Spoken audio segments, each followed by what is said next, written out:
L'Arabie Saoudite fonce sur les stars africaines. L'Arabie Saoudite veut décrocher et sur le point de décrocher ces stars africaines durant ce mercato estival. Bonjour à vous, chers amis téléspectateurs d'Afrique Sport. Un plaisir, un réel plaisir de vous retrouver dans votre revue de presse quotidienne. J'espère que vous avez passé un excellent week-end footballistique. Comme d'habitude, que vous soyez au travail ou à la maison, vous restez avec nous, chers amis, pour ce tour de l'actualité sportive que nous allons débuter avec la finale de la Ligue des Champions remportée par la Roja. L'Espagne qui remporte cette finale de la Ligue des Champions après un match interminable face à la Croatie, une finale 120 minutes de jeu sans but. Et l'équipe de la Fuente, l'équipe de la Roja a remporté la finale lors des séances de tir au but face à cette équipe croate qui était bien présente dans cette rencontre. Une bonne équipe de l'effectif de Luka Modric, campeones otra vez, comme l'a si bien titré le journal Marca. As et Marca aussi en même temps, campeones.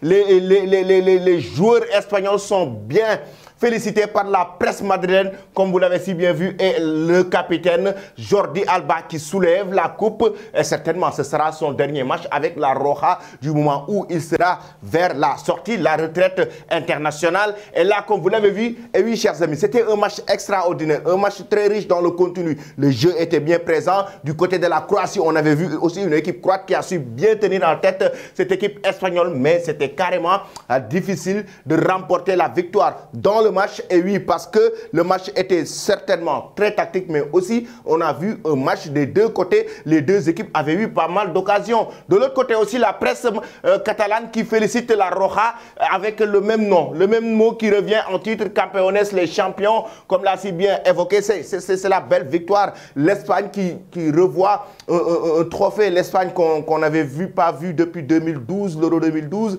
L'Espagne, on veut revoir l'Espagne qui avait remporté la Coupe du Monde 2010 avec la génération de Iniesta, Xavi. Cette équipe espagnole de David Villa qui avait remporté cette belle Coupe du Monde. On se rappelle de ce but de Fernando Torres en finale de la Coupe du Monde 2010. On veut revoir cette équipe de la Roja pour trôner sur le toit du football européen. Maintenant, certainement, on va voir d'ici quelques mois l'Euro qui arrive, en même temps la prochaine Coupe du Monde. Est-ce que l'Espagne, avec cette nouvelle génération qui est en train de monter, va faire feu et flamme en Europe, mais aussi sur le plan mondial? Et là, on voit pour le moment que l'Espagne est en pleine reconstruction et c'est une très bonne équipe. Raison pour laquelle, et oui, c'est bien mérité cette belle finale remportée face à la Croatie, la finale de la Ligue des Nations. Après cela, chers amis, nous allons parler maintenant de mercato, notamment de mercato des joueurs africains.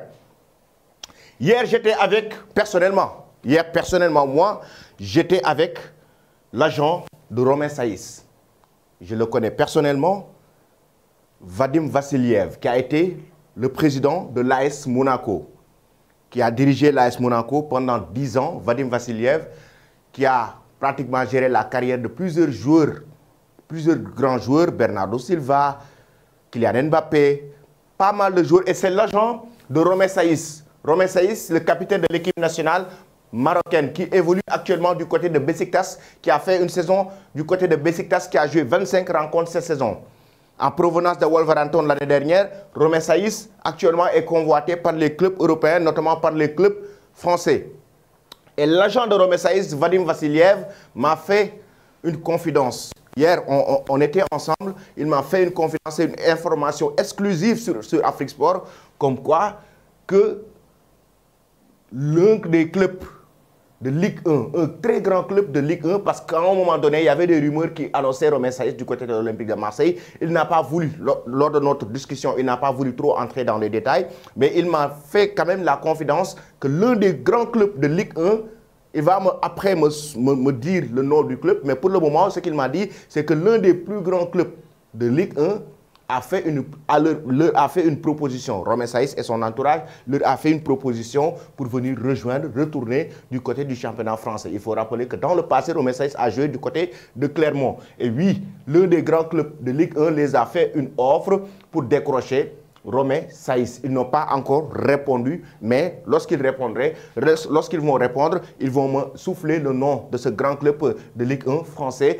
pour me dire, et oui, s'ils vont accepter ou pas de rejoindre la Ligue 1 française. De l'autre côté, l'autre joueur marocain, il s'agit de Hakim Ziyech. Hakim Ziyech, actuellement, pisté du côté d'Al Nassr, de Cristiano Ronaldo. Et oui, Cristiano Ronaldo et Hakim Ziyech sont en train et Al Nassr sont en train de voir comment faire venir le joueur marocain. Les pourparlers sont en cours. D'ailleurs, Fabrizio Romano en a parlé, l'a évoqué ce dossier. Les pourparlers sont en cours. Hakim Ziyech est sur le point d'accepter l'offre d'Al Nassr pour rejoindre l'Arabie Saoudite. Et l'Arabie Saoudite, chers amis, je vous rappelle, l'Arabie Saoudite est en train de foncer sur les stars africaines. L'Arabie Saoudite est en train d'attaquer les stars africaines pour les récupérer dans leur championnat. Déjà avec Hakim Ziyech, mais il ne faut pas oublier, ils ont aussi tenté le coup avec Riyad Mahrez, même si Mahrez actuellement reste dans le flou. Il n'a pas encore dit quelque chose de concret. Il a carrément évoqué après la finale de la Ligue des Champions que oui, il lui reste 2 ans de contrat. Il se concentre pour le moment sur ses vacances et tout. Il n'a pas encore dit son dernier mot. Riyad Mahrez a reçu aussi une offre de 100 millions d'euros par an venant du club saoudien Al Ahly. Riyad Mahrez, le joueur algérien. De l'autre côté aussi, il y a Sadio Mané qui a reçu une offre venant du club de Steven Gerrard, Al-Ettifaq. Al-Ettifaq aussi qui veut décrocher Sadio Mané. Dès que Steven Gerrard d'ailleurs a signé du côté de Al-Ettifaq, leur priorité a été Sadio Mané. Mais la star sénégalaise a carrément évoqué qu'il va rester au sein du Bayern Munich. Il a pris sa décision de rester au club bavarois pour continuer à prouver, notamment à performer en Europe, jouer les grandes compétitions comme la Ligue des Champions, encore une fois remporter la Bundesliga. Il a décidé de rester du côté du Bayern Munich. Mais de l'autre côté aussi, il y a Riyad Mahrez, comme je l'ai évoqué tantôt, Al Ahly qui veut le décrocher. La star Algérie n'a pas encore dit son dernier mot, mais ce qui est sûr, il a évoqué qu'il lui reste 2 ans de contrat du côté de Manchester City. Ce n'est pas encore fini, chers amis. Ce n'est pas encore fini. Il y a du côté des Blues de Chelsea le défenseur sénégalais aussi, Kalidou Koulibaly, pisté par l'Arabie Saoudite, notamment Al-Hilal. Al-Hilal qui est prêt, qui d'ailleurs a fait une proposition pour décrocher Kalidou Koulibaly. Une proposition, c'est quoi? Kalidou Koulibaly, son prix est estimé à 25 millions d'euros selon Transfer Market. Mais il faut rappeler que Kalidou Koulibaly a quitté Napoli pour Chelsea pour une somme de 38 millions d'euros. Et actuellement, il y a Al-Hilal qui lui propose la somme de 30 millions d'euros par an. Et selon Fabrizio Romano, c'est presque fait. Kalidou Koulibaly et Al-Hilal ont trouvé un accord. Le joueur sénégalais va rejoindre l'Arabie Saoudite. Actuellement, comme je l'ai dit, l'Arabie Saoudite est en train de foncer sur les stars africaines. Ce n'est pas encore fini. Il y a aussi Edouard Mendy, chers amis. Edouard Mendy, le gardien de but sénégalais, ce matin même, il y a Fabrizio Romano et Sky Sport qui nous informent pour nous dire que Edouard Mendy va rejoindre aussi Al Ahly. Parce qu'Al Ahly actuellement aussi a trouvé un accord avec Edouard Mendy. Les détails à régler pour que le gardien de but sénégalais puisse rejoindre l'Arabie Saoudite. L'Arabie Saoudite qui veut choper toutes ces stars africaines dans leur championnat, chers amis. Que pensez-vous de ces transferts? Que pensez-vous de ces transferts? Déjà, je vais vous poser la question. Oui, là, ce n'est pas l'Arabie Saoudite, mais c'est plutôt le championnat français. Romain Saïs, pensez-vous qu'il doit revenir en France? Donnez vos avis en commentaire. Hakim Ziyech doit-il rejoindre Al Nassr? Riyad Mahrez, Al Ahly, que pensez-vous de ce transfert? De l'autre côté, pensez-vous que Sadio Mané doit rejoindre Al-Ettifaq? En même temps, Kalidou Koulibaly, du côté de Al Ahly, pensez-vous, chers amis, que c'est une bonne idée, le défenseur central sénégalais? Et oui, en même temps, Edouard Mendy, pensez-vous qu'il doit rejoindre Al Ahly? Donnez vos réponses en commentaire. Les stars africaines actuellement qui sont dans le viseur du Golfe, notamment de l'Arabie Saoudite. Nous filons en France maintenant, avec le quotidien L'équipe qui revient sur Luis Enrique.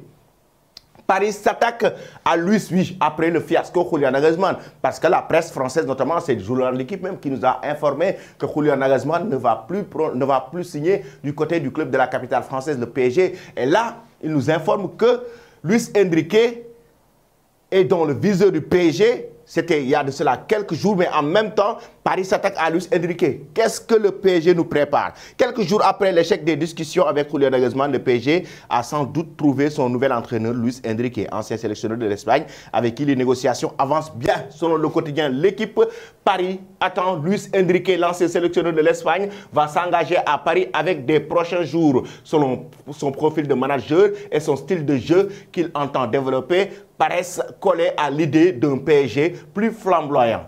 Chers amis, il faut rappeler que Luis Enrique a remporté la Ligue des Champions avec le FC Barcelone en 2015. Luis Enrique a été le sélectionneur de l'Espagne. Luis Enrique, quoi qu'on puisse dire, est un entraîneur très expérimenté. Très expérimenté, un entraîneur qui connaît bien le haut niveau, qui connaît bien le football. Mais il y a des entraîneurs expérimentés qui sont passés au PSG, quand même, quoi qu'on puisse dire. Est-ce que le PSG a besoin d'un entraîneur seulement expérimenté? Le PSG n'a-t-il pas besoin d'un entraîneur manager, plutôt un manager, c'est-à-dire un grand entraîneur qui s'est boosté sur le plan mental, manager un groupe, notamment un groupe où il y a des stars. Parce que le PSG, on sait que c'est la rencontre, c'est la confrontation des stars. Est-ce que le PSG n'a pas besoin d'un très grand manager avec la confrontation des stars, gérer un groupe sur le plan mental et psychologique pour aller remporter la Ligue des Champions? Pensez-vous aujourd'hui que Luis Enrique va faire l'affaire avec le Paris Saint-Germain? Ou pensez-vous que c'est un entraîneur comme José Mourinho qui fera l'affaire? Ou pensez-vous que c'est Julian Nagelsmann qui va faire l'affaire avec le club de la capitale française? J'aimerais avoir vraiment vos avis là-dessus en commentaire. Luis Enrique au PSG. Que pensez-vous, chers amis, de cela? Comme l'a si bien évoqué le quotidien L'Équipe. Nous allons terminer en Espagne maintenant avec le journal AS qui a évoqué la folle rumeur concernant Zinedine Zidane. Le Real Madrid est en train de préparer le retour de Zizou. Pourquoi? Le retour de Zinedine Zidane, comme vous le voyez ici sur cette image avec Kylian Mbappé, son père, mais le retour de Zinedine Zidane pour convaincre Kylian Mbappé à venir signer du côté du club de la capitale espagnole. Le journal AS, notamment la presse espagnole, l'a évoqué. Le retour de Zinedine Zidane au sein du club merengue, ce sera notamment pour aider le club à vraiment décrocher des transferts durant le mercato, mais en même temps gérer l'arrivée de Kylian Mbappé, parce qu'on sait que Mbappé est un joueur qui estime beaucoup Zidane. Il a toujours voulu que Zinedine Zidane le gère. Il a toujours voulu que Zinedine Zidane soit son entraîneur. Et là, actuellement, le Real Madrid a un plan. C'est quoi? Faire revenir Zinedine Zidane au sein du club merengue, comme l'a si bien évoqué et informé le quotidien AS. Que pensez-vous, chers amis, de cela? Est-ce que Zizou doit-il faire son retour au sein du club merengue? Lui qui avait, depuis son départ en 2021 au sein du Real Madrid, n'a pas encore entraîné de club. Zinedine Zidane a fait que des années blanches, n'a pas encore pris de club. Pensez-vous qu'il doit revenir en Espagne, notamment au Real Madrid? Et oui, que pensez-vous de cela avec l'arrivée de Kylian Mbappé? Vous donnez vos avis en commentaire. Je vais vous quitter avec cette image. Les deux Espagnols, déjà José Lu qui signe officiellement au Real Madrid. L'information a été révélée ce matin. En même temps, oui, le joueur espagnol de Manchester City, il a pratiquement tout raflé. Meilleur joueur de la Ligue des Champions, meilleur joueur de la Ligue des Nations en même temps. Il a été homme du match lors des demi-finales de cette Ligue des Nations face à l'Italie avec cette belle frappe. En même temps aussi en demi-finale, en finale de la Ligue des Champions, il a été homme du match. Voici encore Rodrigo, meilleur joueur de la Ligue des Nations. Oui, le milieu de terrain de Pep Guardiola est juste incroyable, a enregistré une saison incroyable. Restez connectés sur Afrisport pour ne rien rater de l'actualité. Merci et très bonne journée.